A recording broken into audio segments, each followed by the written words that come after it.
शुरुआत corona update के साथ। आज राज्य में 17,296 नए कोरोना संक्रमित सामने आए हैं। तो कोरोना अपडेट आपको बता रहे हैं, राज्य में 24 घंटे के अंदर 154 कोरोना संक्रमितों की मौत हुई है। 24 घंटे में 11,949 लोग कोरोना से रिकवर हुए हैं। राज्य में कोरोना एक्टिव केसेस की अगर बात करें तो ये संख्या 1,94,371 है। विष्णु हमारे सहयोगी इस वक्त लाइव जुड़ रहे हैं, उनका रुख करते हैं। विष्णु, जिस तरह से लगातार हम आंकड़ों को देख रहे हैं, आज जितने संक्रमित सामने आए हैं उनको देखकर किस तरह से आकलन किया जा रहा है अब, और सबसे जो अहम बात है, जो कोरोना की वजह से मौत हो रही है उन आंकड़ों में बहुत ज्यादा गिरावट देखने को नहीं मिल रही है, और यही सबसे ज्यादा चिंतनीय विषय है। बिल्कुल अभिनव कि कोरोना से जो संक्रमित है उनसे मामूली राहत मिली है कि जहां कल 18,298 केस थे, वहीं आज 17,196 केस हैं। ऐसे में एक मामूली राहत कह सकते हैं। लेकिन मौतों में भी कल जहां 159 मौतें थी वहां आज 154 हुई, यानी महज 5 मौतें कम हुई है, लेकिन जो कहीं ज़्यादा अंतर नहीं है। लेकिन 150 से ज़्यादा मौतें होना राज्य के लिए चिंता का विषय है। और सबसे ज़्यादा चिंता का विषय यह है कि ये जो मौतें हो रही है ये महिलाओं और पुरुषों युवकों की ज़्यादा हो रही है, यानी युवा ज़्यादा दम तोड़ रहे हैं। और इसके अलावा राज्य सरकार बार बार कह रही है कि लोग घर पे रहे, लेकिन लोग बाहर निकल रहे हैं। अभी भी आज भी जैसा हमने दिखाया, दिन भर में लगातार लोग बाहर सड़कों पर थे, वाहन लगातार, लोगों के सड़कें पूरी तरह आवागमन से पटी हुई थी वाहनों से। ऐसे में जब तक लोग खुद घरों पे नहीं रहेंगे तब तक इस कोरोना महामारी से नहीं बचा पाएंगे।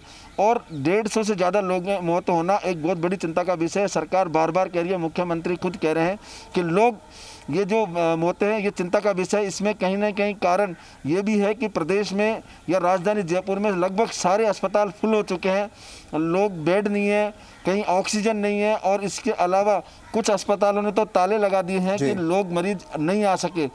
और इस तमाम बातों को लेकर एक भयावह स्थिति है, और इस भयावह स्थिति से निपटने के लिए सरकार लगातार जो सरकार के अधिकारी है वो बैठकें कर रहे हैं। आज भी एसीएस जो सुधांशु पंत है, उन्होंने ऑक्सीजन की जो कमी है उसको लेकर जो तमाम अधिकारी हैं उनसे बात की है कि कहाँ किस हॉस्पिटल में या कहाँ कितनी ज़रूरत है ऑक्सीजन की, कहाँ किस तरह से व्यवस्थाओं को बढ़ाया जा सकता है। इन तमाम व्यवस्थाओं में लगे हमें।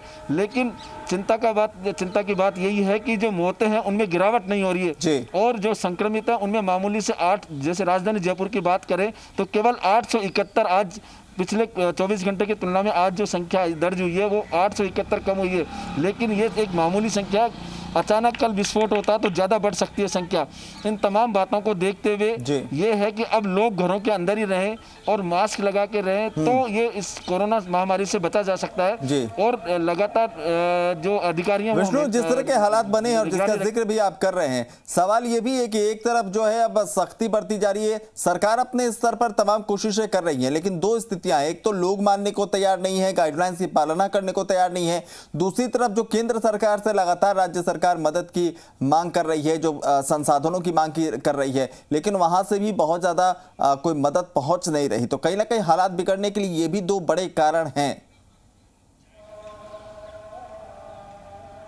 बिल्कुल अभिनव, आपने कहा बिल्कुल सही है कि लोग मान नहीं रहे हैं। अभी वैवाहिक समारोह में जहां संख्या 31 कर दी है, लेकिन फिर भी लोग बड़ी संख्या में पहुंच रहे हैं। सरकार या मुख्यमंत्री या मंत्री कह चुके हैं कि साहब विवाह समारोह स्थगित किए जाए, कुछ समय बाद के लिए जाए। हालांकि कुछ लोगों ने पहल की, लेकिन जिस तादाद में या जिस बड़ी संख्या में पहल होनी चाहिए वो नहीं हो पा रही है।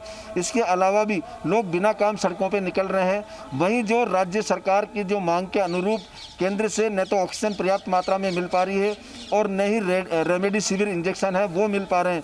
ऐसे में लगातार सरकार के यहाँ से केंद्र के अलग अलग मंत्रियों या अधिकारियों से बातचीत की जा रही है।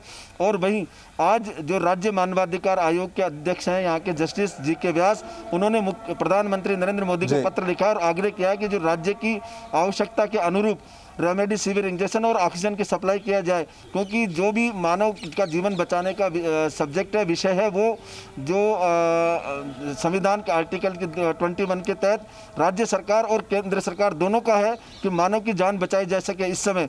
और इसको देखते हुए केंद्र सरकार तुरंत राज्य की जो ऑक्सीजन की आवश्यकता है और साथ में जो रेमडेसिविर की इंजेक्शन की आवश्यकता है उसको तुरंत पूरी करे।